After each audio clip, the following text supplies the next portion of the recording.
दोस्तों, अब तक बॉलीवुड की गंदगी को लेकर अलग अलग तरह की खबरें आती रही हैं, मगर टीवी जगत भी धोखाधड़ी, एक्टर्स के साथ गंदे बर्ताव और गैंगबाजी को लेकर बदनाम हो रहा है। बी टाउन को लेकर तो कई कलाकार मुंह खोल चुके हैं कि कैसे उन्हें छोटी छोटी फिल्मों के लिए डायरेक्टर्स की चरण वंदना करनी पड़ी। सुरवीन चावला ने तो एक बार बताया था कि उन्हें किस तरह एक फिल्म के लिए अपने बदन के एक एक इंच का हिसाब देना पड़ा था, जो कि बेहद शर्मिंदगी वाली बात है। छोटे छोटे रोल के लिए किस कदर कलाकारों को परेशान किया जाता है। ऐसा सिर्फ फिल्म इंडस्ट्री में ही नहीं होता, बल्कि टीवी इंडस्ट्री में भी ये घटियापन शुरू हो चुका है दोस्तों, खासकर उन कलाकारों के साथ जो कि थोड़े उम्र दराज हैं। 20-22 साल टीवी को देने के बाद भी सीआईडी फेम शिवाजी साटम काम के लिए दर दर भटक रहे हैं। मेकर्स उन्हें मुंह नहीं लगाना चाहते तो प्रोडक्शन हाउसेस ने भी दरवाजे बंद कर लिए हैं। शिवाजी साटम ने हालिया इंटरव्यू में बताया कि किस तरह टीवी मेकर्स कलाकारों के साथ नाइंसाफी कर रहे हैं, जिससे कई कलाकारों के घर में खाने तक के लाले पड़ चुके हैं। तो क्या कुछ बताया अभिनेता शिवाजी साटम ने, कैसे सीआईडी के दमदार एसीपी को टीवी के मेकर्स ने बेहद परेशान कर रखा है, आपको बताते हैं सब। आप भी वीडियो को लाइक और शेयर कर अपना प्यार और सपोर्ट दिखाएं और शिवाजी साटम की बातों पर अपना रिएक्शन जरूर दें। कमेंट में अपनी बात, अपनी राय जरूर रखें और चैनल के साथ जुड़कर चैनल को सब्सक्राइब कर हमारी ताकत बढ़ाएं। तो शिवाजी साटम टीवी की दुनिया का ऐसा नाम है जिन्हें देखते हुए शायद हम में से कई लोग बड़े हुए हैं दोस्तों। हम में से कई लोगों ने उनकी तरह सीआईडी ज्वाइन करने के सपने भी देखे होंगे, क्योंकि सीआईडी में उनका एसीपी प्रद्युमन का किरदार इतना दमदार था कि वो आज भी दिल और दिमाग पर छाया हुआ है। आलम तो यह है कि बॉलीवुड और टीवी के मशहूर अभिनेता शिवाजी साटम को दर्शक आज भी उनके असली नाम से नहीं, बल्कि एसीपी प्रद्युमन के नाम से ही जानते हैं। उन्होंने 23 साल तक टीवी सीरियल सीआईडी में एसीपी प्रद्युमन का किरदार निभाकर अपने फैंस के दिलों पर राज किया है। सीआईडी के अलावा शिवाजी साटम ने कई हिट फिल्मों जैसे वास्तव, नायक और सूर्यवंशम में अपनी जबरदस्त एक्टिंग से दर्शकों को हैरान किया है। लेकिन सही मायने में उन्हें पहचान मिली एसीपी प्रद्युमन के किरदार से। लेकिन हैरानी की बात यह है कि आज उसी एसीपी प्रद्युमन यानी कि शिवाजी साटम के पास काम ही नहीं है। वो लंबे वक्त से बेरोजगार चल रहे हैं, जिस वजह से वो मानसिक तौर पर काफी परेशान हो चुके हैं। इस बात का खुलासा खुद अभिनेता ने अपने हालिया इंटरव्यू में किया है। शिवाजी साटम ने हाल ही में हिंदुस्तान टाइम्स को दिए इंटरव्यू में खुद के पास काम न होने का चौंकाने वाला खुलासा करते हुए अपनी तकलीफ बताई। शिवाजी ने इंटरव्यू में कहा, ये नहीं कह सकता कि मुझे बेहिसाब काम मिल रहा है। मेरे पास बिल्कुल भी काम नहीं है। मेरे पास जो एक आध रोल आते हैं वो कोई खास नहीं होते। मैं मराठी थिएटर से हूँ और अपनी लाइफ में सिर्फ उन्हीं प्रोजेक्ट्स में काम किया है जो कि समाज को मैसेज देने वाले होते हैं। ये मेरे लिए बड़े दुख की बात है कि आज ज्यादा पावरफुल कैरेक्टर्स लिखे ही नहीं जा रहे और ये हर तरफ से हमारे जैसे कलाकारों का नुकसान है। शिवाजी साटम ने कहा, मेकर्स अब ज्यादातर लटके झटके वाले किरदार लिख रहे हैं। टीवी को पूरी तरह महिला किरदारों के लिए बना दिया गया है। हम जैसे मेल एक्टर्स की जगह ही नहीं बची है। घर परिवार, प्यार मोहब्बत और सास बहू के सीरियल्स का इतना ज्यादा ओवरडोज दर्शकों के सामने परोसा गया है, जिस वजह से क्राइम बेस्ड, थ्रिलर बेस्ड और जासूसी वाले शोज पूरी तरह से ठप हो चुके हैं। शिवाजी ने कहा, इस तरह के शोज को बनाने में बहुत मेहनत लगती है। पूरे दिमाग और रिसर्च का काम होता है। क्राइम के केसेस की स्टडी करनी पड़ती है। इस प्रोफेशन से जुड़े लोगों से कानूनी राय भी लेनी पड़ती है। तो मेकर्स ऐसे जोखिम उठाने को और मेहनत करने को तैयार ही नहीं है। वो बस सजे धजे भव्य सेट बनाकर मिर्च मसाले वाला ड्रामा दिखाकर इतिश्री कर रहे हैं, जबकि टीवी तो खरे अभिनय के लिए जाना जाता है। मगर अब यहाँ पर हमारे जैसे थिएटर के कलाकार सरवाइव कर पाएं, ऐसी जगह ही नहीं छोड़ी गई है। शिवाजी साटम ने आगे कहा, टीवी में एक तरह से मोनोपोली काम कर रही है। हर प्रोडक्शन हाउस केवल नकल करने में लगा है। सबके कॉन्सेप्ट्स लगभग एक जैसे होते हैं।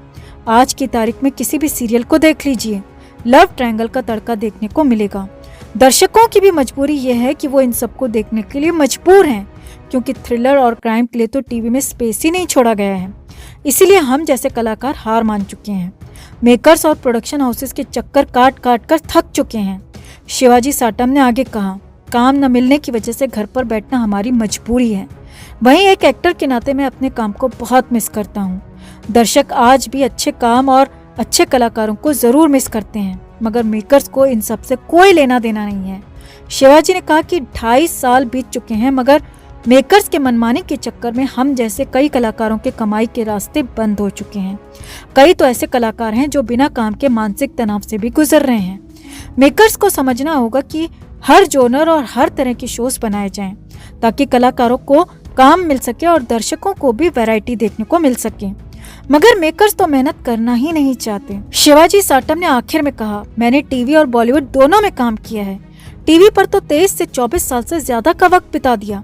अगर मेरी ये हालत हो सकती है तो पता नहीं और कितने ही कलाकार मेरे जैसे हालातों से गुजर रहे होंगे, मगर उनका हाल जानने के लिए किसी के पास वक्त नहीं है। तो शिवाजी साटम के इस खुलासे पर और टीवी जगत में हो रही मनमानी पर आपका क्या रिएक्शन है दोस्तों?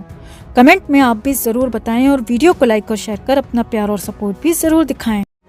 तो रामचरण तेजा इन दिनों अपनी अपकमिंग फिल्म RRR के लिए चर्चाओं में हैं।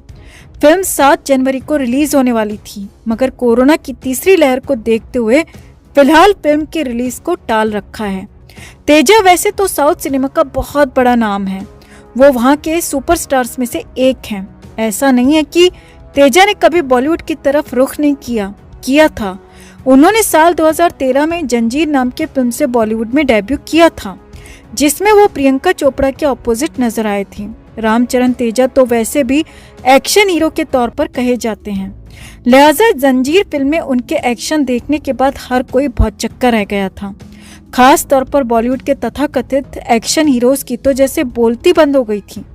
अब रामचरण तेजा ने पहली बार बताया कि आखिर क्यों उन्होंने जंजीर के बाद बॉलीवुड की और फिल्मों में काम नहीं किया और क्यों वो वापस बॉलीवुड लौट गए। तो तेजा ने हाल ही में एक मुंबई मैगजीन को दिए इंटरव्यू में कहा कि जंजीर के बाद बॉलीवुड में काम नहीं करना चाहता था क्योंकि यहाँ का वर्क कल्चर बहुत अलग है। यहाँ टैलेंट के बजाय आपसी सांठगांठ और ग्रुपिज्म ज्यादा हावी है। तेजा ने बताया, जंजीर फिल्म फ्लॉप नहीं थी, फिर भी उसकी पब्लिसिटी इस तरह की गई कि उसे हर जगह फ्लॉप कहा गया। उसे हर मीडिया हाउस ने, हर फिल्म क्रिटिक ने फ्लॉप घोषित कर दिया। तेजा ने बताया कि उस वक्त जंजीर फिल्म में लागत 40 करोड़ के आसपास थी और फिल्म ने 70 करोड़ की कमाई की थी, तो कैसे मीडिया हाउसेस ने उसे फ्लॉप कह दिया, ये मुझे आज तक समझ नहीं आया। रामचरण तेजा ने बॉलीवुड की पोल खोलते हुए कहा, देखिए बॉलीवुड में सब खरीदा जाता है, रिव्यू, रेटिंग, स्टार, क्रिटिक्स, और तो और फिल्म को हिट बताना है या फ्लॉप, ये भी बिकाऊ है। बहुत पैसा है उन लोगों के पास। बाहरी कलाकारों को बॉलीवुड में देख नहीं पाते और उसे बाहर करने के लिए रात दिन एक कर देते हैं, और ये सब मेरे साथ भी हुआ। तेजा ने कहा, मैंने अपनी आंखों से देखा है। जंजीर फिल्म को फ्लॉप बताने के लिए और अखबार की सुर्खियों की हेडलाइंस बनाने के लिए किस तरह डील की गई, मैंने खुद अपनी आंखों से देखा है। तेजा ने कहा, जंजीर में मेरी को स्टार प्रियंका चोपड़ा खुद ग्रुपिज्म का शिकार थी। हमारी फिल्म बेहतरीन थी, मगर फिर भी फिल्म को कहीं भी सराहा नहीं गया, जबकि उसी फिल्म को साउथ में बहुत पसंद किया गया। तेजा ने कहा, मुझे जंजीर के बाद बॉलीवुड के कई ऑफर्स आए, मगर वो सब ऐसी फिल्में थी जिन्हें शायद मैं करता तो वो या तो बीच में ही बंद कर दी जाती या फिर फ्लॉप कर दी जाती, और मुझे लगता है कि ये सब मोनोपोली के तहत और प्लानिंग के साथ किया गया था ताकि मैं बॉलीवुड में टिक न पाऊं। तेजा ने जोर देते हुए कहा, आज का हाल मैं आपको बताऊं तो सच ये है कि आज किसी भी हिंदी भाषी दर्शक से पूछ लीजिए, वो बॉलीवुड से ज्यादा तमिल, तेलुगु और मलयालम फिल्में देखना पसंद करता है। वहाँ के हीरोज के फॉलोअर्स में हिंदी फॉलोअर्स की संख्या सबसे ज्यादा मिलेगी। तेजा ने कहा, हमें सोशल मीडिया के जरिए इतना अप्रिसिएशन मिलता है, हमारे हिंदी भाषी दर्शकों के साथ हमारा कनेक्शन अलग ही है, तभी तो हमारी पूरी कोशिश होती है कि हम अपनी फिल्मों को हिंदी में भी डब करते रहें। तेजा ने RRR पर बात करते हुए कहा, फिल्म में राजामौली ने आलिया भट्ट को लिया ही इसीलिए है ताकि हम हिंदी दर्शकों से सीधे कनेक्ट कर पाएं, वरना तो साउथ सिनेमा में एक से बढ़कर एक अदाकारा हैं, मगर सिर्फ हिंदी भाषी दर्शकों के प्यार को देखते हुए आलिया भट्ट और अजय देवगन को फिल्म में स्पेस मिला है। तेजा ने कहा, फिलहाल तो मुझे RRR की रिलीज का इंतजार है और उम्मीद करता हूँ कि हिंदी भाषा के दर्शक आगे भी मुझे उसी तरह प्यार देते रहेंगे।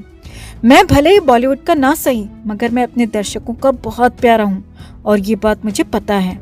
वैसे तेजा की बातों में दम तो है दोस्तों। बॉलीवुड में मीडिया के जरिए नेगेटिव पब्लिसिटी के हम पहले भी उदाहरण देख चुके हैं। सुशांत सिंह राजपूत की फिल्म सोन चिरैया और ब्योमकेश बख्शी के साथ भी ऐसा ही कुछ हुआ था।